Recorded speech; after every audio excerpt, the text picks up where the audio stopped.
Welcome to the panel, and let me welcome Christian from Sapient Nitro. He is the MD Asia Pacific. Then we have Donald from Brandtone, and then we have Charulata. Yes, Charulata from Razorfish. She's the CEO India. So guys, let's start with a bit of introduction about what you guys do. Of course, a lot of people know. Just to start with, Christian. Okay. So Sapient is a marketing and technology company, and we help often bigger companies getting along with the digital disruption, which, funny enough, is usually caused by startups that are, that are here today.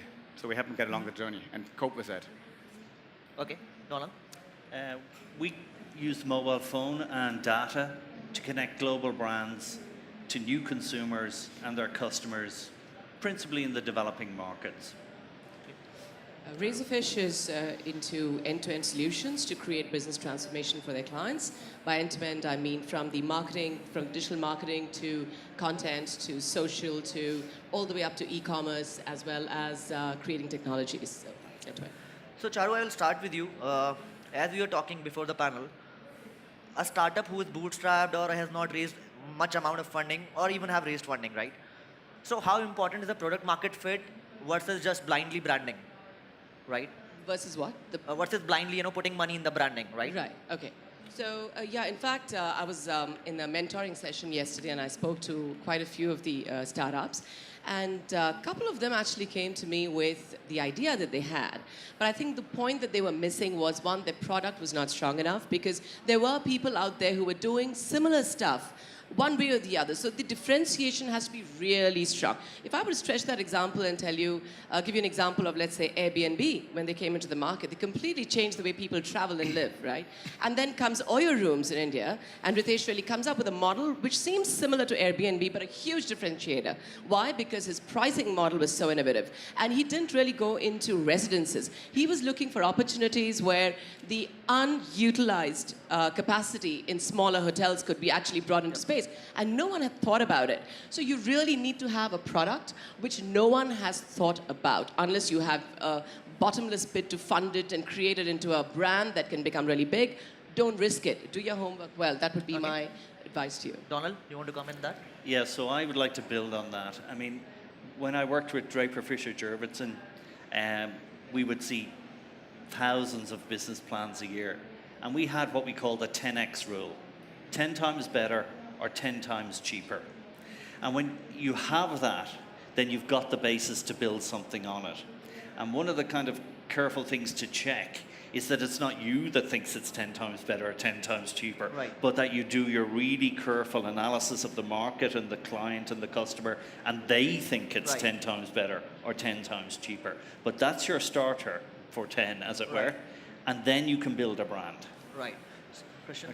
Well, I fully agree. Let me build on that as well. So what we find is, obviously, building the right experience is key to it all. And that's everybody knows that. But what I see a lot of startups doing is that they, because they're so fond of the idea and so convinced by it, which they should, they believe they know better than their consumers or customers what that experience should be, right? And then they build it without taking enough input and advice and feedback from your potential consumers and customers. And then if you're on the wrong track, that's going to lead you down the wrong way, and before you know it. So one important part is also how you stand out of the noise, right? Yes. So there's a lot of noise in the market, right? So how can a startup stand out? Of course, what Charu said, product market fit, but what else can be done to stand out of the noise, right? So that's one important question all startups ask. Right. Yeah, so clearly, in today's market, being recognized as special is hard, and I certainly believe focusing on the unique service that you're offering and doing that really, really well, that's going to make you stand out, right? So if you invest too much initially in thinking about how to create awareness and drive traffic to your website, but you haven't put enough thought into what that experience actually looks like and making sure the service your customers get is perfect every single time, that's all for nothing. So I'd rather invest in doing it right rather than getting awareness. That's going to come automatically. Can I just add to what Christian said? So this is a little bit of a funny take because when I had in my earlier life started a startup which still exists and runs pretty well, we didn't have any funding at all. Okay, so it was just me, my laptop, and no one else to assist me to make the coffee either. So that's how most startups start. And it was very, very important for that concept. It's called Product of the Year. It was very important for that concept to take off. And we were very keen for the top MNCs to partner us in this entire huge research-based idea for innovations. And we didn't have any funds. So the one thing we did to make it really simple was we created these huge boards at the airport that you see when you welcome people, right? So it said Product of the Year welcomes just a fictitious name, and a massive board, because you know that at 7 o'clock in the evening is when the most important people come in and come out of the airports, and you wanted them to see it. We spent no money. I mean, just about maybe 1,000, 2,000 rupees, and that's it. We made someone stand there at the key times when all the business executives would come out of the airport, and that was it. We got our first call from Unilever. We spent not a penny out of it, right? So you have to be very, very nimble. Thank you. So you are saying innovative marketing is always... Yeah, but you don't have to spend money. I think you have to always be in a startup frame of mind. You have to think about your brand saying, if I don't have the money, don't go begging for it because you may not get it. Look up other, very unconventional ways to do it, and that would help you for sure. Okay. So we talked about, not spreading thin too early, right? Yes. So, your thoughts on that. So if I'm a startup, I have launched any app, should I focus on 10 cities versus one city, So one side is expansion / business / VC pressure. One side it's branding, right? So your thoughts on that. Yeah, I think India is a very complex market, right? Yep. Because you have two Indias operating at the same Right. time. You have the urban and the other non-regional Right. India challenge there. So the suggestion would be to say, don't spread yourself too thin when you still haven't got the funding until you have someone who's willing to take that risk. If you don't have that backing, go with certain markets where you think you're going to get the mix right. And if you have a model that you can demonstrate to the investors, saying, yes, it has worked, that's when the money flows in much more easily. So you may have to really go with that You guys want to add limited on? market distribution first. You guys want to add on that? No. Yeah, I would add the following. We have a board member who is David Weldon, and David was the head of advertising for Right. globally for Coca-Cola. Right. He built the Voda brand, okay? And I asked him what a brand was one day, and he beautifully summed it up. He said, and this is so true, a brand is what you do, Yeah. right? That's it. A brand is what you do. So if you, as a startup, want to build a brand, the only brand you can build is what you do. Yep. So your brand will not be trusted if you're not trustworthy. Okay. Your brand will not be reliable if you're not reliable. Right. So it's not you build a brand and then you do those things. Right. It's actually the exact opposite. You build what your brand is from the inside out. So you're It's saying- not the logo, it's not the PR, it's not all the rest of it. It is what you do. So in that context, it's really important, particularly in a lot of the tech companies that we live in and work in, where you're dealing with a lot of millennials and a lot of very highly mobile, autonomous co-workers. One, you have to have a very clear sense of your purpose. Your brand has its roots in your company's purpose. You have to articulate and live your values, right? And then on that, you can build a brand, right? The logos, the PR, the website, they're all tools to express a brand. But a brand is what you do and will always be that. So you are saying ethos, culture comes first, and of course the brand is on the top of that. Yeah, now, of course, in the real world, you build the two in parallel. You have to set up a website, but that website should be very simple and understated till you know what you want it to say. Right. And what it must say is what you are. Everything else will be found out. And I'm going to stay quiet now in a minute and let everybody else talk. But I want to point out one thing. I was on a panel earlier this morning and made this point, and it was a good point in all fairness. You look at Donald Trump and Jeb Bush, right? Donald Trump has spent nothing getting 30% of the vote in South Carolina last week, right? And Jeb Bush spent 100 million getting 2%, right? Yeah. It doesn't matter how much they spent on branding. They spent vastly different amounts on the mechanism of branding and promotion, but one had an authentic, resonant message, whether you agree with it or not. It was authentic. It was. Donald Trump is his brand. Right. His brand is him. It's true. Now, you might not agree with it, but it's true.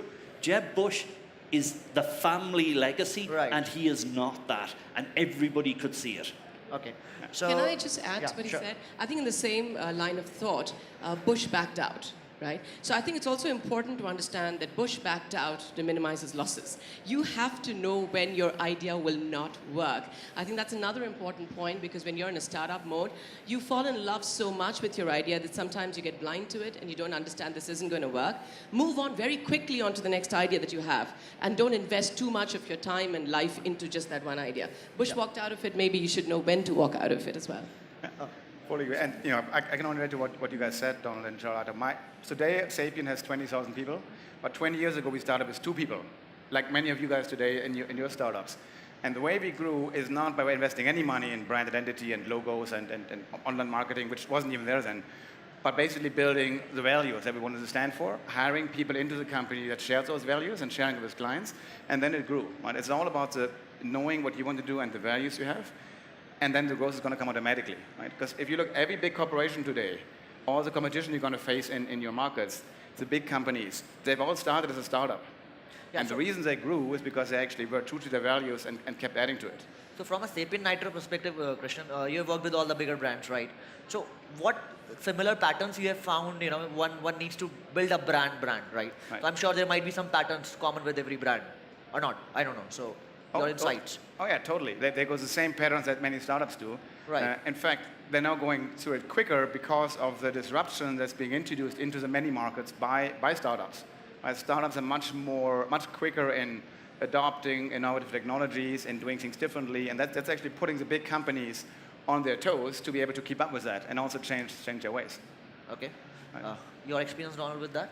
Yeah, no, I fully agree. I mean, the brands that we work with, and we work with many of the same brands as Christian does, the ones we really like working with are the brands that really understand the key insight that they have built the brand on, the values that sit on top of that, and are really consistent with that, because then it's very easy to work with them because they know who they are and we know what they want.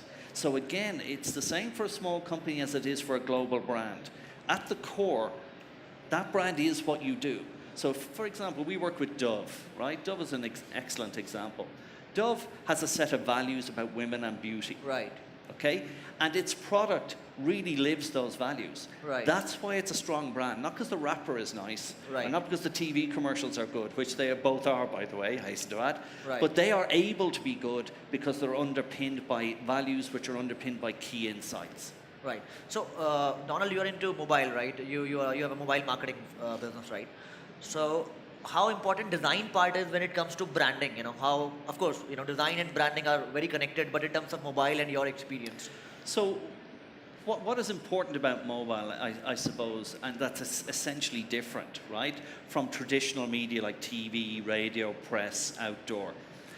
They were served up in a non-contextualized, non-personalized, static form to whoever walked past them, right? The great thing about mobile is that the message of the brand, the values, the logo, the wrapping, the content, that can be presented in context in a personalized way. And so the connection can be transformed into a relationship in a way that it never could before, I believe. That's what's essentially important about mobile. It is the best possible channel for transforming connections into relationships because they can be the interaction can be contextualized and personalized, provided that is underpinned by the brand values and a consistent message that goes with that. Okay. So Charu, coming back to you, you have worked with a lot of startups as a company, right? Yeah. You have some program also, some from Frame we were discussing outside. Yes. So if you can elaborate on that part, and if we can relate it to bigger brands versus startups, right? So what common patterns are there from your perspective? Common patterns between the bigger brands and the startups? Who are trying to build a brand? None, actually. Okay. I don't see too much of a common pattern between the two. I think startups are in a mode of trying to get their mix in order. And one of the things which the larger companies tend to do is focus a lot more on building the equity. Right. and scaling up on the consumer base and going Right. in geometric progression on that. Right. So that's where I would tend to disagree a little bit with what Donald and Christian have said. I do believe that when you have your, of course, it's absolutely mandated. You must have your product right.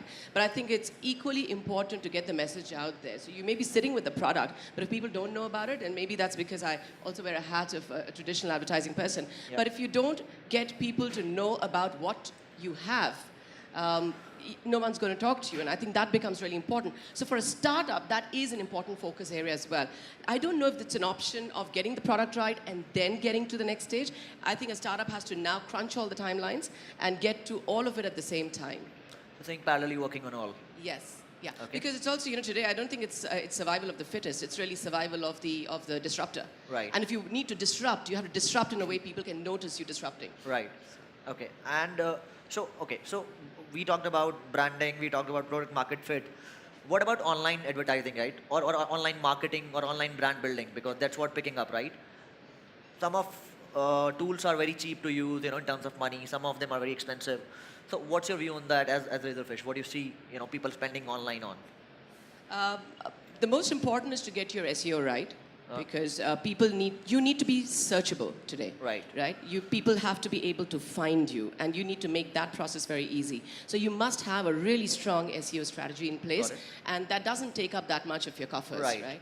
And the second would be, of course, as you keep scaling up a bit, you've got to start making what you talk about far more contextual rather than just talk. Because today it's no longer about getting the brand and the product out there and constantly talking from your point of view.